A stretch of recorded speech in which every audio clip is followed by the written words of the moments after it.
Biasanya mereka ada yang ternganga mendengar. Jika saya tidak tahu mengenai Islam, yang paling saya menangis denganlah saya tidak pernah diberitahu Islam seperti ini. Sehingga dalam hidup saya. Jadi banyak yang tidak tahu sekali. Ada setengah yang tak tahu. Saya tak pernah mendengar apa itu Islam kecuali daripada anda seorang.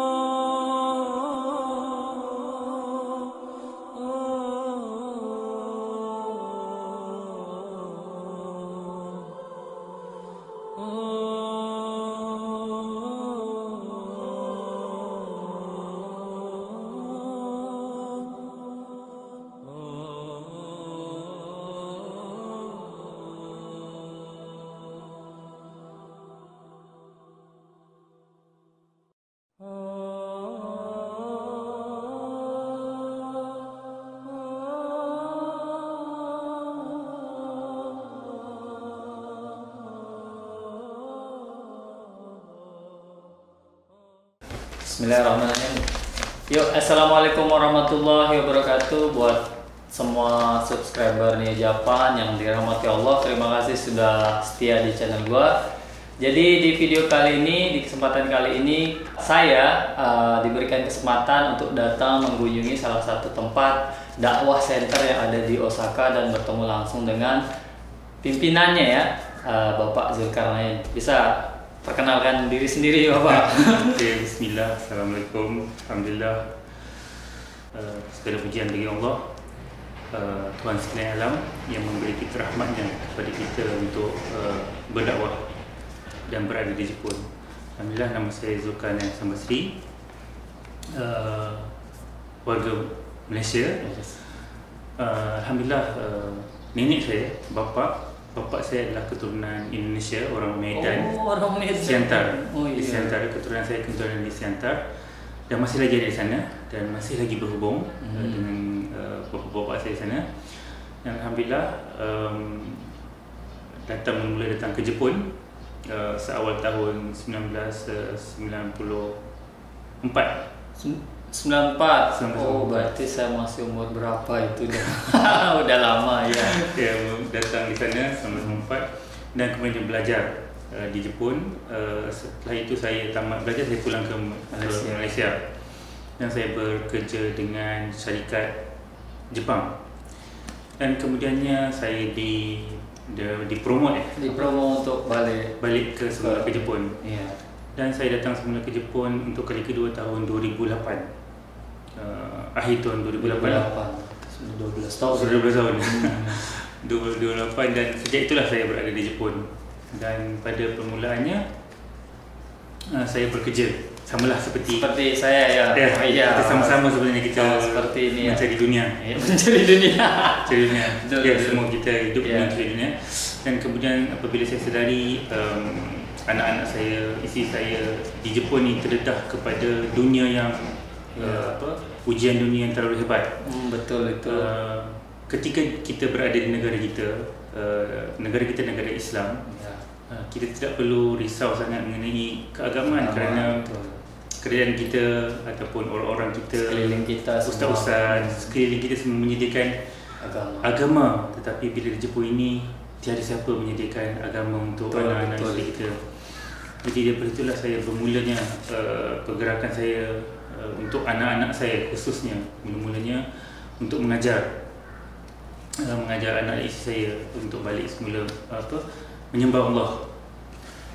Jadi istri juga orang Jepang. Ya, isteri saya orang Jepang juga. Alhamdulillah. Jadi Bapak Zulkarnain istrinya juga orang Jepang.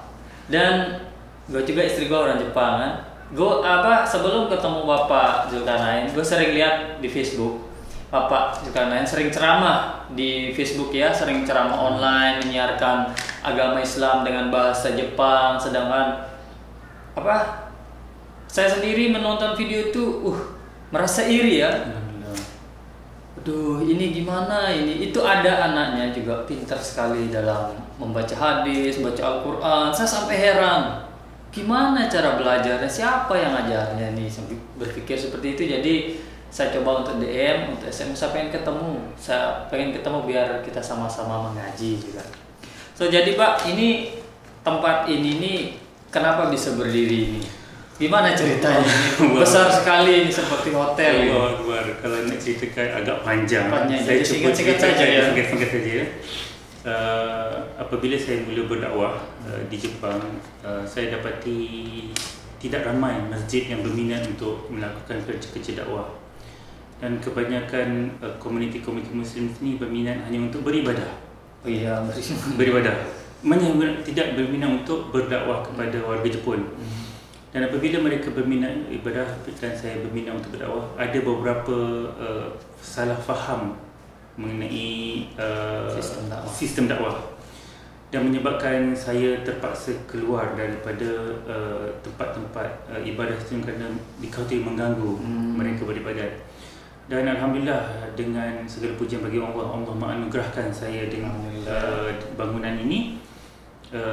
Itu ketupan sumbangan daripada warga-warga Malaysia untuk membina sebuah pusat dakwah yang pertama seumpamanya. InsyaAllah nanti videokan setiap tingkat. Nanti kita dokumentasikan. So ini adalah pusat dakwah yang pertama yang dibina khususnya untuk berdakwah kepada warga Jepang. Alhamdulillah ya. Tadi saya juga sempat lihat bangunannya ini seperti hotel ini. Jadi ini bangunan ini masih baru, masih belum karena corona, jadi tidak masih istirahat ya, belum di reform lagi ya. Mungkin ini belum max, tapi bisa dipergunakan untuk belajar agama Islam, baca-baca buku tentang Islam, sama tempat ibadah ya, ngaji ya. Di lantai berapa tadi Pak? Di lantai 3 tadi. Lantai 3 tempat sholat. Terus di sini ini tempat ini dakwah center di mana tempat kita berbincang-bincang mengenai agama, buku-buku ya, banyak Islam, Quran. Di sini semuanya percuma. Siapa warga, khususnya kepada warga Jepun yang mau datang, berminat mau buku, percuma.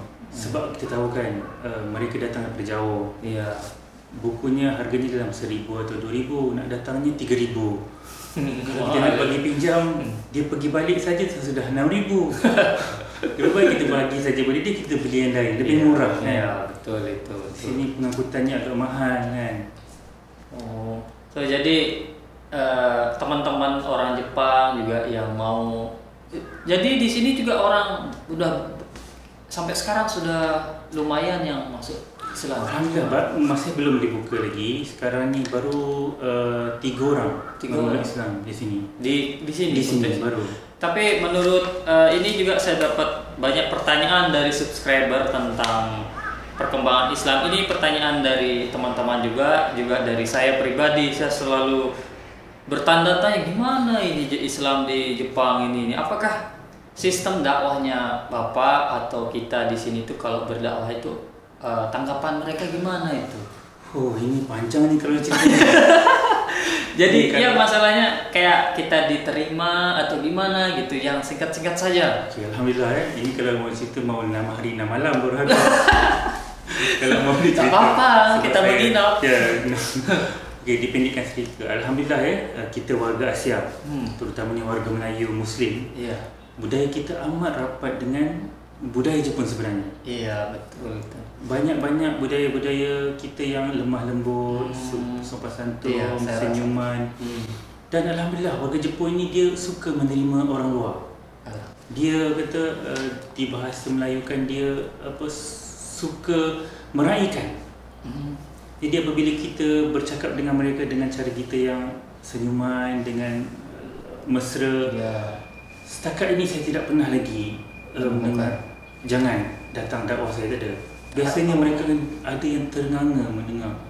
Ya ke, saya tidak tahu mengenai Islam. Yang paling saya menangis dengar ialah saya tidak pernah diberitahu Islam sebegini dalam hidup saya. Jadi banyak yang tidak tahu sekali. Ada setengah yang tak tahu. Saya tak pernah mendengar apa itu Islam kecuali daripada anda seorang. Ada. Dia tidak pernah mendengar Islam daripada langsung. Ya. Kenapa setengah-setengah Muslim mungkin berkawan tapi tak menceritakan Islam, hanya menceritakan halal haram, puasa, tapi Islam sesungguhnya tidak ada ya. Saya tidak boleh makan babi, minum alkohol. Alkohol, ya. Mungkin soal itu mungkin rata-rata orang Jepang tahu orang Islam tidak boleh makan babi, tidak boleh minum alkohol, tapi yang lebih yang terlalu yang mungkin mereka yang mau ngasih tahu khawatir, takut, nanti dia tersinggung, mungkin ada hal seperti itu mungkin. Tapi kalau kita kasih tahu, dia tak tahu. Tapi sebenarnya dakwah ni ialah sebenarnya sama seperti dalam Quran Allah umpamakan sama seperti perniagaan. Dalam Al-Quran, kerja-kerja dakwah ni Allah samakan seperti perniagaan. Perniagaan tu di mana? Apa maksudnya? Kita kena tahu siapa yang kita bercakap. Pertamanya, dia bercakap daripada sama ada dia sekolah rendah, sekolah menengah, universiti, orang tua, yang mana level yang kita perlu fokuskan. Yang kedua ialah berapa banyaknya informasi Islam yang dia ada. Kita tak boleh cakap informasi yang dia dah tahu. Contohnya, saya tak makan babi. Dia dah tahu kita tak makan babi. Kita sebelum kita berdakwah tu adalah lebih baik kita tanya dulu apa yang dia tahu mengenai Islam. betul. Kita dapatkan, sebab kita berniaga, kita kena tahu apa pelanggan kita mahu. Kita fikir pelanggan itu. Jadi kita fikir apakah pelanggan yang kita tak tahu lagi. Kita ceritakan benda yang dia belum tahu, Belum pernah lihat. Bila dia dengar cerita yang belum dia pernah dengar, manusia ni dia mempunyai satu sifat yang suka tahu benda baru. Suka penasaran. Tak penasaran. Sebab manusia ni, dia bila dia tahu benda baru, dia akan rasa dia pandai. Manusia ni dia berasa pandai bila dia tahu banyak benda baru. Manusia ni akan berasa bosan bila dia tahu benda yang sama saja. Jadi anda berdakwah ni, anda kena tahu apakah customer ataupun orang Jepun ni tahu apa yang anda nak beritahu dan berikan dia informasi yang baru. Jika anda berikan Jepun informasi yang baru, warga Jepun informasi yang baru, dia akan rasa terkejut dengan kebaikan Islam. Jadi dia cuma tahu tidak boleh makan babi. Alasannya dia tidak tahu. Iya, alasan tidak tahu. Kenapa tidak boleh? Jadi banyak seperti itu. Ada banyak lagi. Ada sebenarnya Islam ni bukan kalau saya nak ceritakan pasal babi ni lebih kurang 7 jam dia perlu. Lama itu.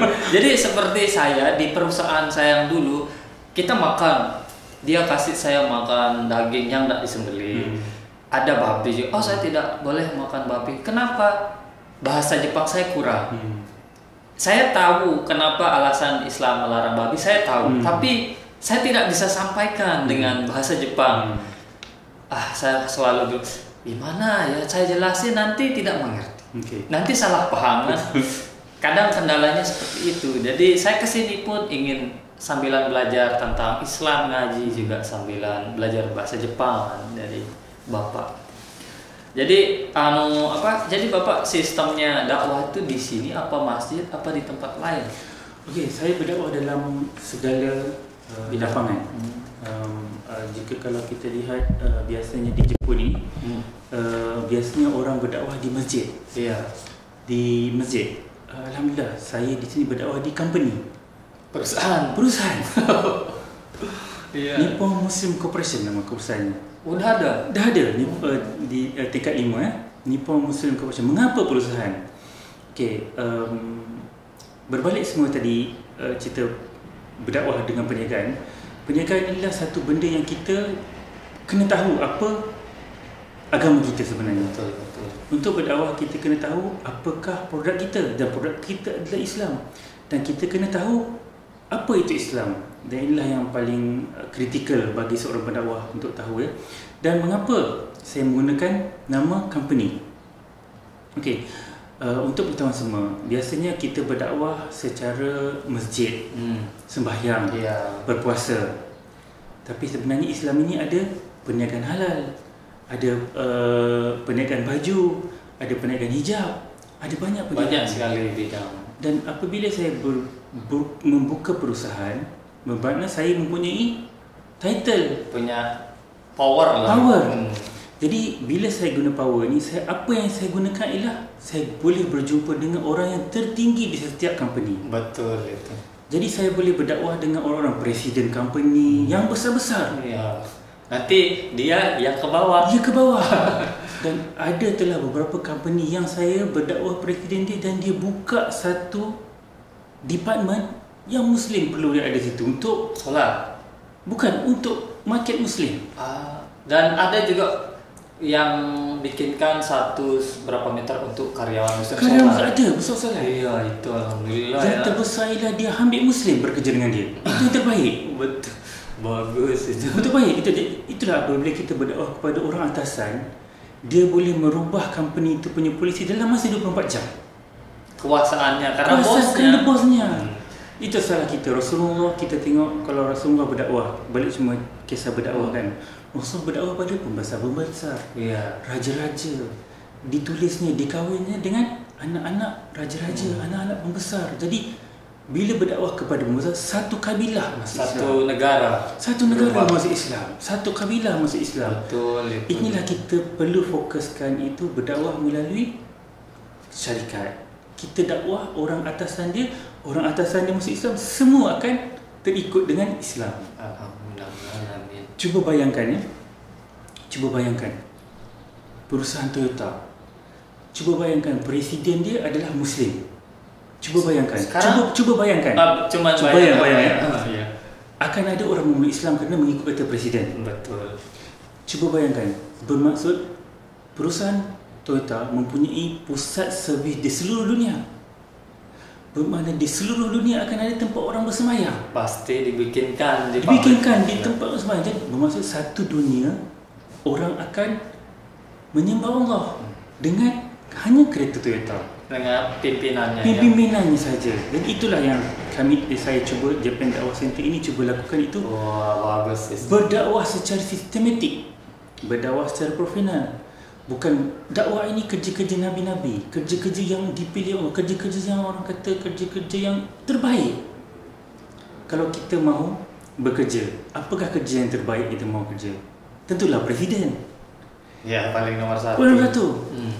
Dalam Islam, kalau yang terbaik ialah yang pengajar-pengajar agama, kerana ia menghubungkan kita dengan Allah. Jadi inilah satu-satu yang kita perlu rebut peluang untuk menjadi pendakwah, terutama di Jepun ni yang kekurangan pendakwah. Dan warga Indonesia khususnya, warga Malaysia amnya dan warga ASEAN, kita orang-orang Melayu merupakan orang yang antara golongan yang paling efektif untuk berdakwah di Jepun. Kerana apa? Budaya kita hampir sama. Negara kita dekat. Agama kita banyak dan kita ramai yang di sini yang boleh bersama-sama berdakwah dengan kita. Iya, jadi orang-orang kayak Bapak Zulkarnain ini perlu lagi ratusan orang baru bisa bergerak. Cuman satu dua tak boleh. Harus banyak ya. Harus banyak. Saya mahu memberi peluang, membuka peluang, sebab Islam ini agama yang perniagaan, di mana bisnes kita adalah kita memperkenalkan Allah kepada seluruh umat manusia. Dan kita adalah bisnes MLM. Sistem MLM ya. Apa dia bahasa? MLM. Multi level marketing yang dia maksudnya kita buat sikit, orang lain buat banyak. Betul. Saya ajar cara bagaimana berdakwah kan. Kemudiannya orang lain meniru nanti banyak. Jadi saya akan dapat pahalanya. Kita mengejar pahala. Betul. Kita bukan mengejar nama, kita mengejar pahala. Kita beritahu orang boleh berdakwah di Jepun. Di Jepang ini ada 127 juta penduduk. Separuh daripada penduduk Indonesia. Hampir separuh pada penduduk yang belum Islam lagi. Bagaimana yang belum Islam lagi kan? Astagfirullah. Bagaimana tanggungjawab kita kan? Kalau kita biarkan, maksudnya dua orang penduduk Indonesia perlu berdakwah kepada satu orang penduduk Jepun. Bayangkanlah nisbahnya yang tinggi. Dikali 120. Ya. Betul ya. Bisa setengah negara Jepang ini masuk on. Kira-kira Bapak tahu enggak awal mulanya Islam masuk? Kan sedikit cerita. Kok bisa ada Muslim di Jepang? Tahu cerita di sini? Islam masuk di sini di awal tahun, di akhir tahun 1800 dan di awal tahun 1900. dan dibawa oleh kerajaan Ottoman lah. Sekarang kerajaan Turki lah. Masa ketika itu tiada kerajaan Turki dan kerajaan Ottoman. Kerajaan Islam Ottoman lah yang membawa masuk. Tetapi ialah seperti kita tahu kan, Jepun ni agak pekat dengan bangsa dia. Islam tak mampu berkembang sehingga sekarang. Sehingga di saat ini Islam masih belum lagi mampu berkembang di Jepun. Islam telah berkembang di mana-mana di dunia, tapi di Jepun belum lagi berkembang. Tapi saya lihat di media TV, sekarang orang berbondong-bondong, orang Jepang masuk Islam banyak. Itu berapa persen kira-kira itu kalau dibandingkan dengan kebanyakan yang masuk ialah kerana perkahwinan. Masih kebanyakan ialah semuanya dalam 90-95% adalah kerana perkahwinan, pernikahan. Dan bukan cerita yang saya rasa tak seronok untuk kita share lah. Yang kedua ialah orang-orang yang sakit mental, yang di stres terlalu banyak pikiran dan membuat dia fikir mencari agama. Dan inilah yang golongan yang kedua yang agak ramai sekarang ya. Tapi yang teramainya adalah kahwin. Dan sebenarnya wanita orang Jepang ini amat mudah untuk bersama dengan warga kita, warga Melayu. Jadi ini bagus nih. Jadi teman-teman semua selalu bertanya, Dian gimana sih caranya menikah dengan orang Jepang? Gimana sih caranya untuk mengajak wanita itu masuk Islam? Banyak sekali pertanyaan seperti itu. Heran saya orang-orang. Dia merasa nikah dengan orang Jepang gampang, tinggal masuk Islam, urusan beres. Tidak seperti itu ya. Kita perlu sabar. Saya harus belajar banyak dari Bapak. Karena saya baru satu saya. Kita baru satu kan? Baru satu. Jadi harus gimana ya? Teman-teman dengar aja penjelasannya. Gimana ini? Sebenarnya Jepun ini walaupun dia hampir rapat dengan Islam, tapi ada setengah-setengah yang membuatkan dia susah untuk menerima Islam. Ada juga kan, di mana konsep tauhid, di mana Tuhan yang berkata-kata dan Tuhan itu satu. Tuhan itu satu dan Tuhan yang berkata-kata ini tiada dalam kamus mereka. Kamus hidup mereka, kamus dalam minda mereka tidak pernah mendengar Tuhan yang berkata-kata. Dan mereka tidak tahu Tuhan itu satu. Mereka tidak pernah mendengar Tuhan itu. Apa yang mereka dengar ialah Tuhan batu, Tuhan kayu, Tuhan bukit, Tuhan sungai. Seperti itu dulu cerita istri saya dulu sebelum masuk Islam. Jadi dia sering ke tempat berdoa. Saya ikuti, saya tidak larang, yaitu kepercayaannya dia. Saya ikuti, kemana dia pergi saya ikuti. Saya tidak pernah, lu jangan begini, jangan begitu. Saya cuma ikuti. Islam itu jangan paksa, ikuti saja. Terus saya pernah tanya, kamu kenapa begini? Saya berdoa. Kemana kamu berdoa? Tidak.